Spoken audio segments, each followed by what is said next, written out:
خیمے میں داخل ہو کر ہرچند رائے نے انہیں بٹھایا، پھر ان کے قریب بیٹھ کر بے ساختہ پوچھا، مکند لال، کیا تم راجکماری رتن بائی کا کھوج لگانے میں کامیاب ہو گئے ہو؟ بتاؤ وہ کہاں ہے اور کس حال میں ہے؟ راجکماری جی پرماتما کی کرپا اور آپ کے بلند اقبال کی بدولت بالکل راحت اور آرام سے ہیں۔ انہیں صرف مہاراج کی جدائی کا تو رنج و غم ضرور ہے، باقی اور کسی قسم کی کوئی تکلیف نہیں۔ راجکماری جی قلعہ اندر پرست کے قریب قصر سردار کمال الدین میں بڑی شان و شوکت سے زندگی بسر کر رہی ہیں۔ کنیزیں اور خواجہ سرا ہر وقت ان کی خدمت میں حاضر رہتے ہیں۔ غالباً مسلمانوں کو علم ہو گیا ہے کہ وہ راجکماری ہیں اور ان کا تعلق شاہی خاندان سے ہے، اس لیے ان کی عزت اور احترام کا بطور خاص خیال رکھا جاتا ہے اور ان کی ہر طرح دلجوئی بھی کی جاتی ہے اور خاطرداری بھی۔ یہ پرماتما کی کرپا ہے کہ اس نے ملیچ ظالم مسلمانوں کے دلوں میں اس بے گناہ لڑکی کے لیے نرمی اور مہربانی پیدا کر دی ہے، ہرچند رائے نے کہا۔ لیکن میرا یہ بھی خیال ہے کہ مسلمان ہم سے خوفزدہ رہتے ہیں، اس لیے راجکماری سے اچھا برتاؤ کر رہے ہیں کہ شاید یہ اچھا برتاؤ ہمارے لیے مفید ثابت ہو۔ یہ سن کر مکند لال بولا، مہاراج آپ یہ بالکل درست فرما رہے ہیں۔ لال بہادر مکند لال سے مخاطب ہوا، میرا خیال ہے ایسا نہیں ہے۔ مکند لال نے فوراً کہا، کیوں نہیں ہے؟ لازماً یہی بات ہے۔ تم تو دیکھ ہی چکے ہو کہ مسلمانوں نے ہم قیدیوں کے ساتھ کتنا اچھا سلوک کیا ہے اور ہمارے ساتھ کس نرمی اور مہربانی سے پیش آتے تھے۔ بھائی میں جو کہہ رہا ہوں وہ سچ ہے، ہرچند رائے نے کہا۔ یہ قوم نہایت خود غرض اور مطلب پرست واقع ہوئی ہے۔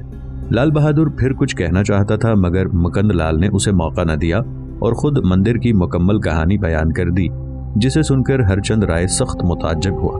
بولا، یہ بات میری سمجھ میں نہیں آئی کہ آخر مسلمان تم سے بدگمان کیوں ہو گئے اور تمہیں کیوں قید کر لیا؟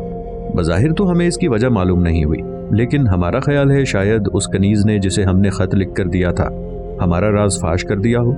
نہیں، یہ ہرگز نہیں ہوا، لال بہادر نے کہا۔ اگر وہ خط مسلمانوں کو مل جاتا تو وہ ہمیں کبھی زندہ نہ رہنے دیتے، لازماً موت کے گھاٹ اتار دیتے۔ واقعی تم نے یہ تو ٹھیک کہا، مکند لال نے کہا۔ مجھے خود یہ شبہ ہے کہ مسلمان در حقیقت ہماری طرف سے بدگمان ہو گئے تھے یا کوئی اور بات تھی۔ انہوں نے خود تو ہمیں گرفتار کرنے اور ہمارے ساتھ جنگ کرنے کا ارادہ ظاہر نہیں کیا تھا، بلکہ جنگ کی ابتدا خود ہم نے کی تھی اور انہیں مجبوراً ہمارے ساتھ لڑنا پڑا۔ چلو یہ تو اچھا ہی ہوا کہ تمہیں دشمنوں کے ظلم و ستم سے چھٹکارا مل گیا، ورنہ یہ حقیقت ہے کہ تم بری طرح ان کے جال میں پھنس گئے تھے، ہرچند رائے نے کہا۔ لیکن مکند لال اب یہ بتاؤ کہ راجکماری کو ان کی دستبرد سے کس طرح بچانا ہے؟ قصر کمال الدین چونکہ ایک محفوظ مقام پر واقع ہے، مکند لال نے کہا، اس لیے راجکماری کی رہائی ایک مشکل کام ہے۔ پھر ہم اس مقام پر زیادہ کوشش بھی نہیں کر سکتے۔ ہم اس جگہ زیادہ دیر تک مسلمانوں سے جنگ بھی نہیں کر سکتے کیونکہ ان کے متعدد قلعے قریب قریب ہیں جہاں سے ان کی امداد کے لیے لازماً فوجیں روانہ ہو چکی ہوں گی۔